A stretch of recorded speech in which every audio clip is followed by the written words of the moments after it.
குமரியின் குற்றாலம் என்று அழைக்கப்படும் திருப்பரப்பு அருவியில் ஞாயிறு விடுமுறை என்பதால் சுற்றுலா பயணிகள் குவிந்திருக்கிறார்கள். இது பற்றிய கூடுதல் தகவல்களை நமது செய்தியாளர் பீட்டர் ஜெரால்டிடம் கேட்கலாம். ஜெரால்ட், விவரங்களை நீங்க பதிவு செய்யலாம். கன்னியாகுமரி மாவட்டத்தில் கடந்த மாதத்தில் தொடர்ந்து மழை என்பது பெய்து வந்தது. இதனால் திருப்பரப்பு அருவியில் வெள்ளம் என்பது ஆர்ப்பரித்துக் கொண்டது. மழை காரணமாகவும் அருவியில் அதிகமாக தண்ணீர் வந்ததனால் சுற்றுலா பயணி வருகை என்பது மிக குறைவாக காணப்பட்டது.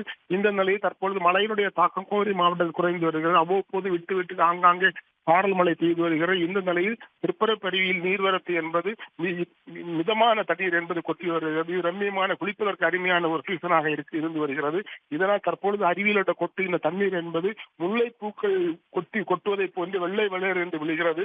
தற்போது அருவியினுடைய கூட்டம் என்பது மிக ஓரளவுக்கு இருப்பதால் குளிக்க வருகின்ற சுற்றுலா பயணிகள் எந்தவித இடையூறுமின்றி தங்களுடைய அனுபவித்து இந்த அருவியில் தற்போது குளித்து வருகின்றார்கள். கெடுபிடிகள் இல்லாமல், நெருக்கம் இல்லாமல் குடும்பத்துடனும் உறவினருடன் வருபவர்கள் நீண்ட நேரம் குளித்து மகிழ்கின்றனர்.